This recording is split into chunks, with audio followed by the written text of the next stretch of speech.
Chapter 4. Mysterious Interference. For a moment, the group stood stunned by the professor's announcement.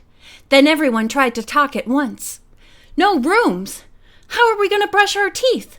Or take a bath? Or do my nails? Or sleep? Wait, Dr. Bagley called. He held up his hands, quieting them down. The hotel manager has assured me that he will make every attempt to see that we get proper accommodations at another hotel.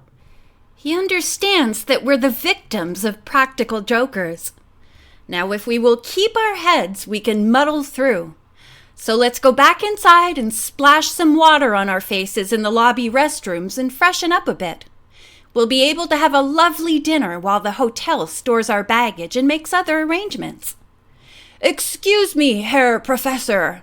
The speaker was a rather stout man with a huge black mustache and an easy, smiling manner. Excuse me, Professor Bagley. I couldn't help overhear your conversation with the desk clerk when you checked in. Permit me to introduce myself. I am Herr Adolf Gutermann. I think I may be able to help you. Hesitantly, the professor extended his hand. Pleased to meet you, I'm sure, but I think we're being taken care of quite adequately. Herr Gutermann looked doleful.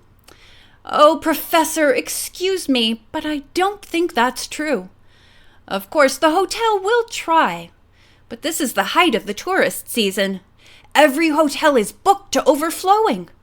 He laughed and made a sweeping gesture. The hotel will not be able to help you, but I can. Dr. Bagley was obviously becoming annoyed by Herr Gutermann's insistent manner. Well, perhaps so, he said, a little coolly. But let's give the hotel a chance. Now, if you'll excuse me, my people are famished. We must go into dinner. Moving right in step with the professor, Herr Gutermann was not to be put off. Excellent idea, he cried, thumping him on the back. I'm hungry too. I'll join you and explain how I can assist you. Resigned to his fate, the professor forced a smile and nodded, being too well-mannered to be rude even though Herr Gutermann was obviously proving himself a pest. As they passed the desk, Herr Gutermann received a look of irritation from the manager.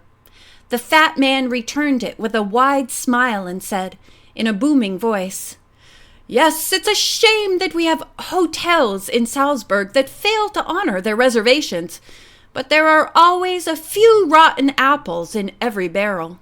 The manager, watching Herr Gutermann virtually take charge of Professor Bagley's group, snapped his pencil in anger. Once in the dining room, Herr Gutermann proceeded to explain what he was offering without anyone having asked him to do so. I am in real estate, he announced, and I deal in properties all over Austria. It so happens that I know a very nice small hotel just a few blocks from here. I had reserved a large number of rooms, more than 20, for another group that canceled out just this morning. I am offering you these rooms.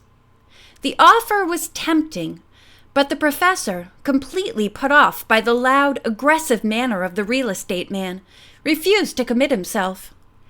As I said before, he repeated politely, we'll wait to see what the hotel can do for us.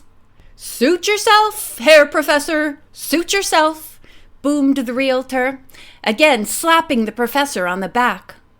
George leaned over and whispered to Nancy, I think if he whacks the professor once more, there's going to be violence. Nancy nodded. You know, George, I think I've seen Herr Gutermann before, but I don't know where. George looked at the realtor. If I had ever seen a 250-pound, 6-foot man with a big black mustache and a loud voice like his, I think I'd remember where. As they talked, Herr Gutermann kept up a running fire of conversation, or rather a monologue, as he told poor jokes, provided most of the laughter, then complained about the bad service and bragged about his vast wealth. By the time dinner was over, everyone was thoroughly sick of him. To their astonishment, however, He picked up the check for the group and paid for it before anyone knew what he was doing. He then led the unwilling students out of the restaurant and back to the hotel manager's desk, where he loudly banged on the bell, despite the fact that the manager was standing less than 3 feet away. "A little service, please," he rumbled. "What is it, Herr Gutermann?" the manager inquired icily. "I wanted to know if you have obtained rooms for my friends on Professor Bagley's tour. If not, I shall escort these unfortunate people to my hotel and see that they are treated as all guests in Salzburg should be treated. I tell you, Herr Schönberg, your hotel is a disgrace to the nation. A disgrace." "Weasel," hissed the hotel manager. "How dare you come in here and behave this way? Bruckner! Bruckner!" A tall, strong young porter came striding across the room. "Escort Herr Gutermann out of the hotel." Herr Gutermann, flashing his fat smile, held up both hands. "That won't be necessary. I'm leaving. But you, my friends," he said, turning to Professor Bagley and his group, "can meet me on the sidewalk after this incompetent gives you his bad news." With a flourish, Herr Gutermann waddled away through the doors and into the street. The manager, flushed with embarrassment, turned to the professor. "Sir, I am chagrined to have to tell you that I cannot find you accommodations. Believe me, if I could do anything to make up for this terrible mistake, I would." The professor nodded and rubbed his chin. "What do you suggest we do? We must sleep. Tomorrow we begin our tour here in the city." The manager passed one hand over his eyes. "Much as it pains me," he said, "I think you had better accept Herr Gutermann's offer." Reluctantly, the professor agreed, and the forlorn group filed out onto the sidewalk, where Herr Gutermann, completely unperturbed by his recent dismissal from the hotel, was waiting with a smile and a bear hug for the professor. "Now," he rumbled, "you come with me and you will be treated as honored guests." Subdued, the group followed Herr Gutermann down the street, instructing the bus driver to bring their bags as soon as possible. To their surprise, the hotel, though small, was clean, neat, and pleasant in appearance. Nancy, Bess, and George were assigned a large room with bunk beds. Their bags arrived as they were testing the mattresses and checking whether the water faucets worked. Leaving the other girls to unpack, Nancy went downstairs to make her long-delayed call to her father. But when she reached the phones in the lobby, she found they were in use and would be for some time, since there was a long waiting line ahead of her. The clerk on duty motioned her to come over to the desk and told her that if she was in a hurry, she could use the payphone on the street half a block away. Nancy thanked him and hurried out the door, turning left and walking along the quiet, dimly lit street until she saw the booth. It was on the opposite side, built against a high stone wall. Nancy entered, fumbled for her Austrian coins, and then dialed the number of her home in River Heights. "Hello!" It was the cheerful, deep voice of her father, Carson Drew. "Hi, Dad!" "And who might this be?" "Very funny. Who else calls you Dad?" The lawyer laughed. "How are you, dear? How do you like Austria?" "Beautiful. But so far, our bus driver was kidnapped. A car almost ran over Ned. A man tried to steal the professor's luggage, and somebody canceled our hotel reservations." Her father groaned. "Well, it sounds like a typical trip for my Nancy. Do you know why all these things have been happening?" Nancy hesitated.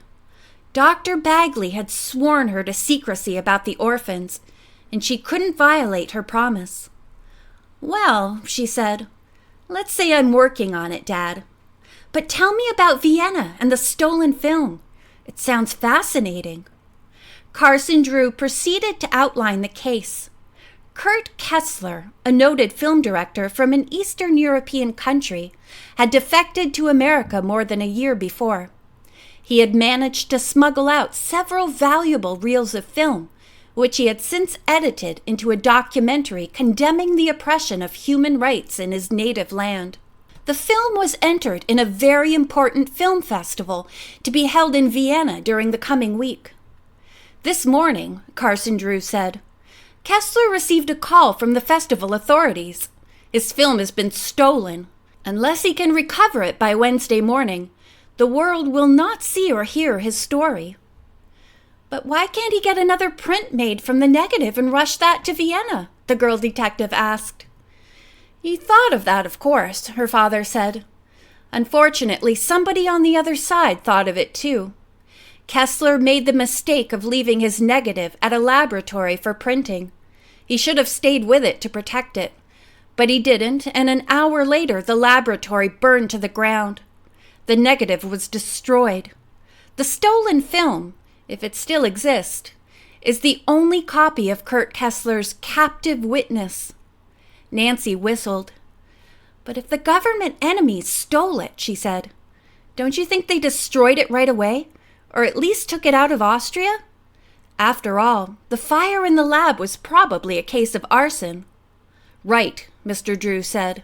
"So we're probably on a wild goose chase," Nancy said, somewhat crestfallen. "No, I don't think so. I have reason to believe that Kessler's enemies will take good care of the film because they want to trade it for something even more valuable to them." "But what?" "That," the lawyer said, "is what my beautiful, talented daughter is going to have to figure out." "I appreciate the compliment, Dad, but what I need are some solid leads." Carson Drew sighed. "Well, I wish I had some. The best I can offer is one contact. His name is Richard Ernst, and he's the official at the film festival who can tell you the details about the theft. Contact him at the festival office. That's about all I can tell you. Oh, except for one thing. Be careful and watch out for two enemy operatives. One is tall, heavy-featured, with blonde hair and blue eyes. The other is short and wiry. He has a bad complexion, pitted skin." Nancy almost dropped the phone. "Oh, Dad, say no more. I think I know the fun-loving pair personally." "You do?" "Yes. I wish I could explain on the phone, but—" Nancy stopped. Dad, did you hear that? It sounded as if someone were tapping this line." There was a long pause, and then her father's voice came through. "That's not possible on this end, Nancy. Remember, we had our phone system constructed to make taps impossible. And at great expense, I might add." There was another pause. "Nancy, be careful. If there is a tap, it's on your end."